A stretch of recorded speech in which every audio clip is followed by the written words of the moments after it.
नमस्कार मित्रों, कैसे हैं आप सब। उम्मीद करता हूँ आप सब अच्छे होंगे। हम UP TGT PGT NBS KBS तथा डीएसएसबी टीजीटी पीजीटी हिंदी से संबंधित समस्त महत्वपूर्ण परीक्षाओं के प्रीवियस क्वेश्चन पेपर को सॉल्व कर रहे हैं। इसमें आज हम लोग रीति मुक्त कवियों के बारे में आए हुए प्रश्नों को हल करेंगे। इससे पहले आप चैनल को सब्सक्राइब कर लें, वीडियो को लाइक कर लें तथा ज़्यादा से ज़्यादा शेयर करें। तो देखिए, हम लोग पहला क्वेश्चन देखते हैं आज का। घनानंद रीति काव्य की किस काल के कवि हैं? तो किस काल के कवि हैं? रीति मुक्त के हैं घनानंद। अगला प्रश्न देखते हैं, घनानंद किस वर्ग के कवि हैं? तो रीति मुक्त। इनमें से कौन सा कवि रीति मुक्त नहीं है? इनमें से कौन सा रीति मुक्त नहीं है? तो बिहारी क्या हैं? रीति मुक्त नहीं हैं। इनमें से कौन सा कवि रीति मुक्त नहीं है? तो इनमें से कौन सा नहीं है? सेनापति रीति मुक्त नहीं है। अगला प्रश्न, इनमें से कौन सा कवि रीति मुक्त नहीं है? इनमें से कौन सा नहीं? केशवदास नहीं है। घनानंद हैं, आलम हैं, बोधा हैं।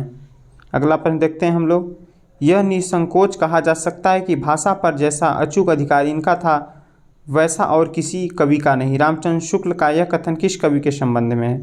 ये किस कवि के संबंध में है? घनानंद के संबंध में। अगला प्रश्न हम लोग देख लेते हैं, इनमें से किस कवि की प्रेमिका का नाम सुजान था? सुजान किसकी प्रेमिका का नाम था? घनानंद। घनानंद ने सुजान शब्द का प्रयोग अपनी कविताओं में सर्वाधिक बार किया है। कवि घनानंद की प्रेमिका का नाम सुजान था, जो एक वेश्या थी। अगला प्रश्न, सुजान शब्द का प्रयोग किस कवि की कविता में सर्वाधिक हुआ है? घनानंद। अगला प्रश्न हम लोग देखते हैं, वियोग श्रृंगार का प्रधान मुक्तक कवि। वियोग श्रृंगार का प्रधान मुक्तक कवि कौन है? तो घनानंद हैं। अगला प्रश्न देख लेते हैं, घनानंद की कृतियाँ किस भाषा में हैं? तो घनानंद की कृतियाँ ब्रज भाषा में हैं। अगला प्रश्न देखते हैं, कोकसार किसकी रचना है? बताइए, कोकसार किसकी रचना है? घनानंद की। अगला प्रश्न, सुजान सागर के लेखक हैं। सुजान सागर के लेखक कौन हैं? सुजान सागर के लेखक हैं घनानंद। अगला प्रश्न, लोग हैं लागी कवित्त बनावत मोहि तो मेरे कवित्त बनावत। इस काव्य पंक्ति के रचयिता का नाम क्या है? इस काव्य पंक्ति के रचयिता का नाम घनानंद है। अगला वही प्रश्न है, इम्पोर्टेंट प्रश्न है, आश्रम पद्धति में भी आया था। किसकी है? घनानंद की पंक्तियां हैं। देखिए यहाँ फिर आया है, मोहि तो मेरे कवित्त बनावत, किसका है? घनानंद का। अगला प्रश्न, देखिए प्रश्न इतना महत्वपूर्ण है कि 4-5 बार आया, कई परीक्षाओं में आया है। इस प्रश्न को आप लोग अच्छे से देख लीजिएगा। अगला प्रश्न देखते हैं, अति सूधो स्नेह को मार्ग है जहाँ नेकु शयाना बाँक नहीं, तुम कौन सी पाठी पढ़े हो ला मन लेहूँ पर देहूँ छटाक नहीं। ये किसकी पंक्तियाँ हैं? घनानंद की। अगला प्रश्न देखते हैं, सीख लीनो मिन मृग खंजन कमल नयन सीख लीनो जस ओ प्रताप की कहानी है। यह पंक्तियाँ किस कवि की हैं?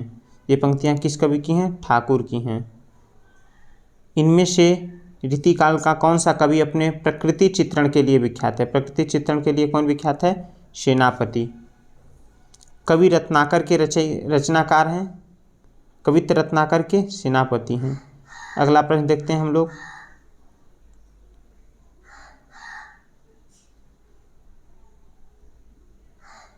अगला प्रश्न है, कवित्त रत्नाकर किस भाषा में रचित है? महत्वपूर्ण प्रश्न है, ब्रज भाषा में रचित है। बोधा का असली नाम क्या था? बोधा का असली नाम बुद्धिसेन था। क्या नाम था असली? बुद्धिसेन।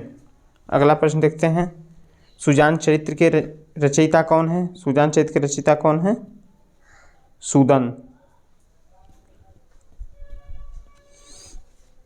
अगला प्रश्न देखते हैं, निम्न में से किस कवि ने सतसई की रचना नहीं की है? किस कवि ने सतसई की रचना नहीं की है? बृंद ने नहीं की है। किसने की है? मोतीराम ने की है, सेनापति ने की है, बिहारी ने की है। अगला प्रश्न देखते हैं,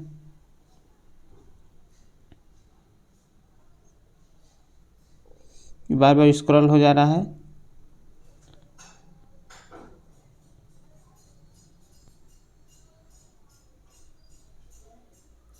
अगला प्रश्न हम लोग देखते हैं। मतीराम द्वारा रचित ग्रंथ है। मतीराम द्वारा रचित ग्रंथ कौन सा है? ललित ललाम।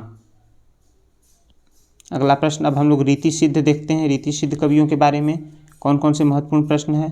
तो रीति सिद्ध कवियों का पहला प्रश्न, रीतिकाल की रीति सिद्ध काव्यधारा के कवि हैं बिहारी। अगला प्रश्न देखते हैं, बिहारी रीतिकाल की किस काव्यधारा के कवि हैं? बिहारी किस काव्यधारा के कवि हैं? रीति सिद्ध के। अगला प्रश्न, निम्नलिखित में से कौन सा कवि रीतिबद्ध परंपरा में है? रीतिबद्ध परंपरा में मतीराम हैं। बिहारी किस काव्यधारा के कवि हैं? तो रीति सिद्ध। अगला प्रश्न, निम्नलिखित में से एक कवि ने लक्षण ग्रंथ की रचना नहीं की। किस कवि ने लक्षण ग्रंथ की रचना नहीं की है? बिहारी ने। अगला प्रश्न, दृग उर्झत टूटत कुटुम जुरत चरुत चित्त प्रीत किसका कथन है? यह कथन है बिहारी का। बिहारी सतसई में दोहे हैं। बिहारी सतसई में कितने दोहे हैं? 719। यह क्या है? मुक्तक काव्य है। इसमें 719 दोहे संकलित हैं, परंतु कहीं कहीं 713 दोहे का भी उल्लेख मिलता है। बिहारी सतसई श्रृंगार रस को अत्यंत प्रसिद्ध और अनूठी कृति है। अगला प्रश्न देखते हैं, बिहारी ने करीब कितने दोहे लिखे हैं? तो बिहारी ने करीब 700 दोहे लिखे हैं। बिहारी की रचना का क्या नाम है? बिहारी की रचना का नाम है बिहारी सतसई। बिहारी निम्न में से किस काल के कवि हैं? तो बिहारी किस काल के कवि हैं? रीति काल के। बिहारी सतसई किस भाषा का काव्य ग्रंथ है? ब्रज भाषा का। रीति काल का वह कौन सा कवि है जो अपनी मात्र एक कृति से हिंदी साहित्य में अमर हो गया? देखिए, बहुत ही महत्वपूर्ण प्रश्न है। बिहारी बिहारी अपनी एक ही कृति लिख करके बिहारी सतसई अमर हो गए हिंदी साहित्य में रीति काल के। तो आपको ये वीडियो कैसा लगा? बहुत ही महत्वपूर्ण प्रश्न है। ये प्रश्न आप लोग पूरा रट लीजिए। इनमें से बहुत प्रश्न आपके परीक्षा में आने वाले हैं, तो इसको अच्छे से रट लीजिए। चैनल को सब्सक्राइब कर दीजिए, वीडियो को लाइक कर दीजिए, बेल आइकन दबाना मत भूलिएगा, क्योंकि हमारी आने वाली वीडियो की नोटिफिकेशन आप तक पहुंच जाएगी। धन्यवाद मित्रों।